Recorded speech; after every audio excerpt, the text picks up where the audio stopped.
Hey, you're just mad because I'll be able to do something with my fucking guitar in hands that you'll never be able to achieve in your entire life, kid. So yeah, you're gay.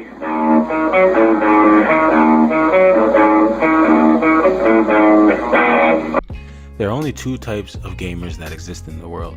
Those that play multiplayer games and those that are scared. But jokes aside, there's just something about multiplayer gaming that you just can't get anywhere else. Catching a dub with your homies feels like the peak of gaming sometimes. It's just an experience you can't get out of single player games. Even more wholesome is when it's with some randoms you're not even mic'd up with. I live for those moments in gaming when no one is communicating but everyone's on perfect timing. However, I have a permanent problem with multiplayer games, and no matter how much I love the game, I always end up hating the experience. Dragon Ball Sparking Zero, perfect example. The community is in shambles right now, and it's crazy because this is a long-awaited game, 17 years in the making. The perfect 20 out of 10 long-awaited generational anime game of the century.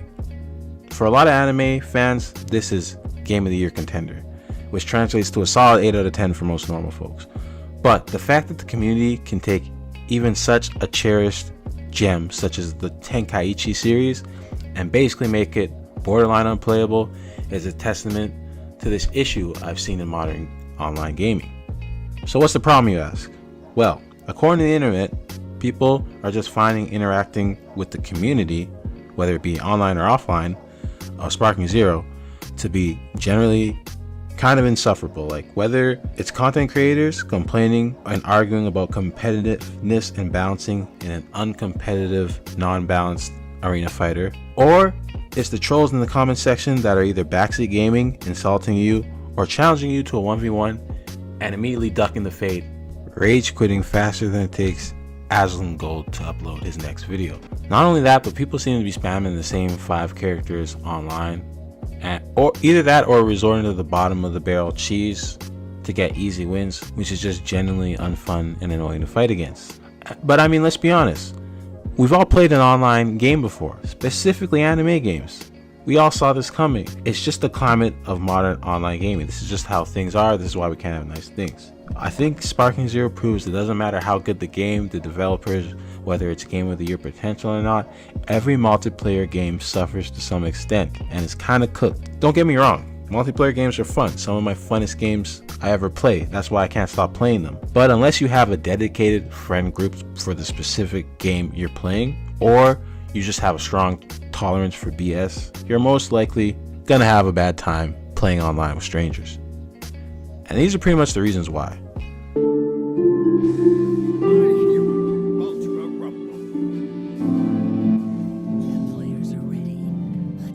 Like that. You do not be talking to me all the time, bro. Stop talking like that, bro.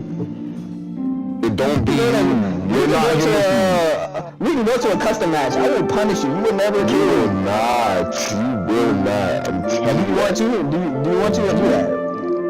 You will not. Don't get stuttering. Don't get the stuttering. Do you want to do that? We can. We will. Let's go. Let's go.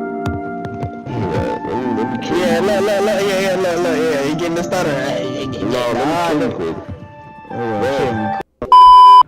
So to be real, I'm a bit of an unk. I've been playing video games longer than online multiplayer exists. And one thing I've noticed is the influx of casuals. Now, I've heard a saying that doing insanity is doing something over and over again and expecting a different result, right? Well, that's not a real definition. The real definition is playing with these randoms in unranked, okay? And I understand Steph Curry of video game lobbies isn't gonna hop up in my video game. I understand that. I understand people are new to the game. They gotta learn somewhere. But while they're over there tying their shoes or whatever they're doing halfway across the map, I'm getting pieced up by the Avengers. And quite frankly, my back is broken. I broke my back. What do you mean by that? You broke? My back is broken. What, a vertebrae or what portion?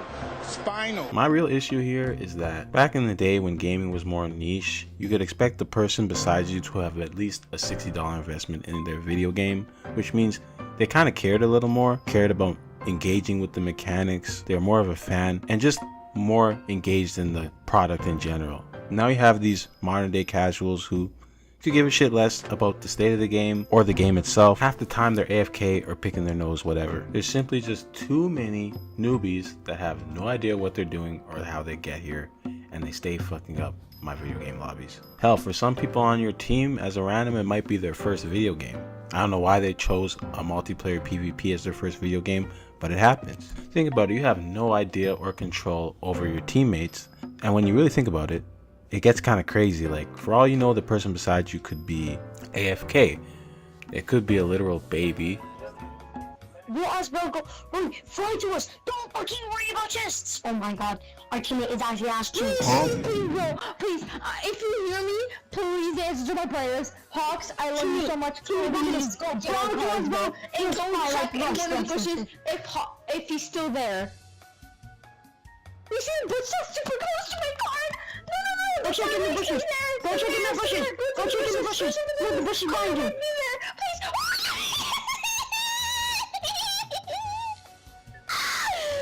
Oh god. Check. Yes! He's there! It could be somebody going through a bit of a mental breakdown. The civilian evacuee! I really fucking hate this goddamn game. Like, why the fuck do I have to save the survivor 3 fucking times, bro? Like, y'all fix your fucking busted ass game, bro. Like, real shit. How is that not something you fucking fix? How is that something you still are going through? There's like a freeze and shoot, freeze, shoot, freeze, shoot, freeze, shoot. They do the best fucking character in the entire fucking game. Okay, that shit is so fucking busted, bro. Like, really gotta fucking nerf the shit out of it. Could be somebody drunk or high off God knows what. For all you know, they could be high off DMT. I'm hitting my DMT cart right now.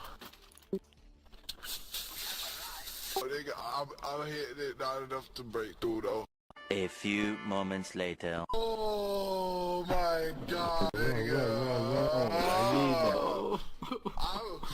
Oh my god. Oh, fuck, I'm breaking through, bro. Oh. So imagine you walked into a supermarket and the greeter was a literal baby.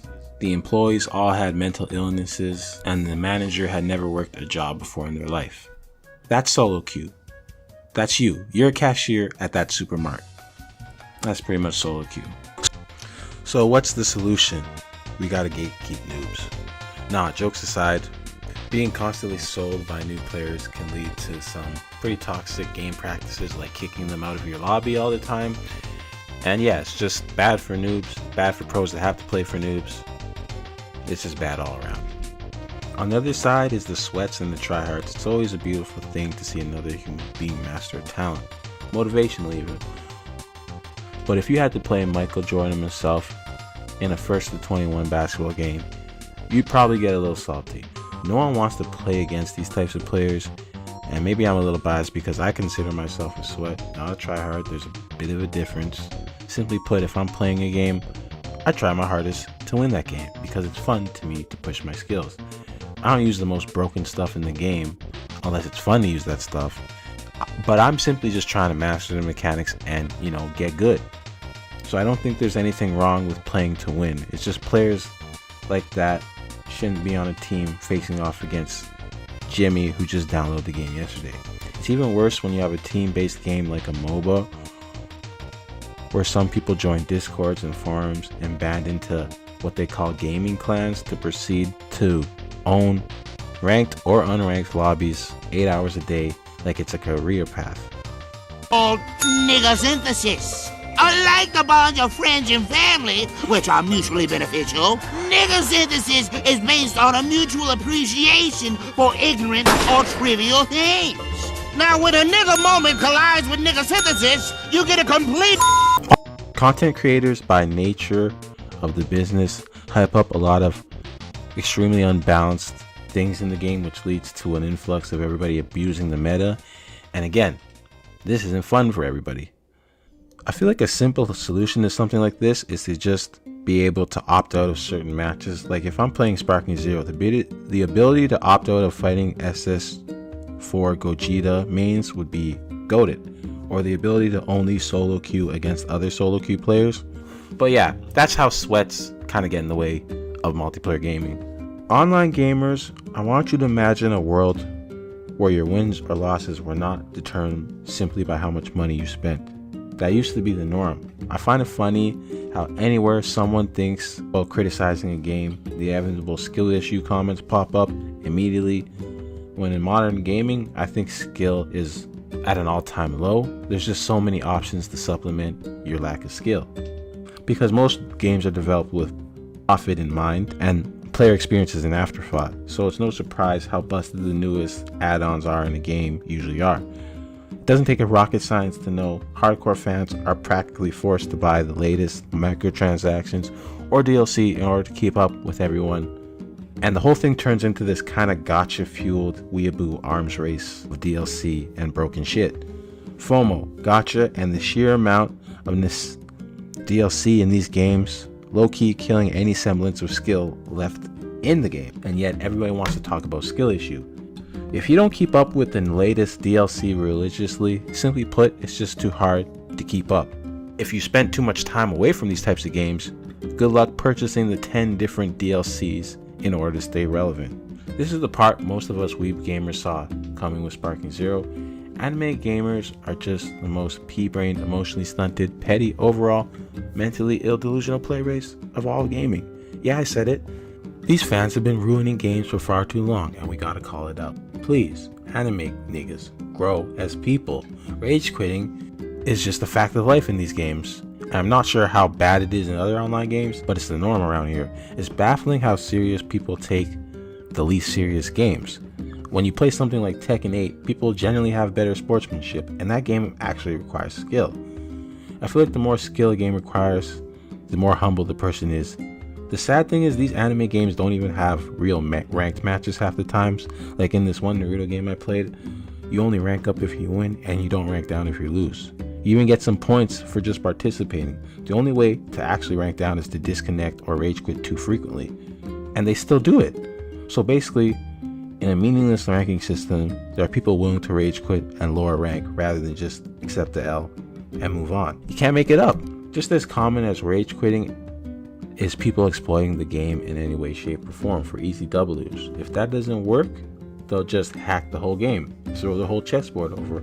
A lot of anime games are low budget and there's just gonna be bugs, and people are gonna find them, exploit them without a second thought. Doesn't matter how unfun the exploit is, there's no questions, they're gonna spam that shit. It's not even a second thought.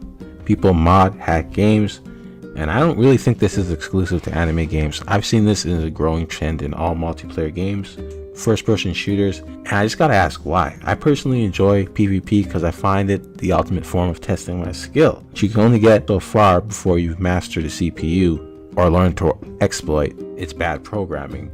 How will I truly know I'm the best unless I'm teabagging kids online? I can't understand the thrill of playing God and flexing broken shit just to troll. I mean, it's fun for about 5 minutes having a God complex, but any normal person will get tired of that pretty soon. So I gotta ask, how does continuously artificially winning games do anything for anyone's ego? The win's not earned, and you still suck at the game.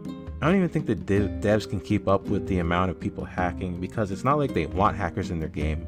I mean, if somebody can completely mod every pay to win option, terrible microtransactions into their account, that's bad for business. So I don't think the problem is companies just turning a blind eye. I really think they just can't keep. Anyway, just another problem, many problems that is online modern gaming. The real issue here is that when you're playing online, you really can't see who's on the other side of the screen, so it doesn't really matter to you. Most people say things like, I spent $60 on this game, I play it how I want. Well, sure, you can do that, but the multiplayer game involves other people. Basically, by saying that, you're selfishly saying, fuck everybody else's experience, my experience is the only one that matters. And that, you can do that, but that type of thinking actively ruins communities. As long as I get what I want out of the game, it's fine. That mentality works for a single player game, but you share this space with other people. You gotta remember that. But anyway, that's why I just stay to single player games as much as I can, even though I absolutely love playing online. Basically, what I'm saying is you need some friends to play these online video games because it's just not as fun playing against strangers.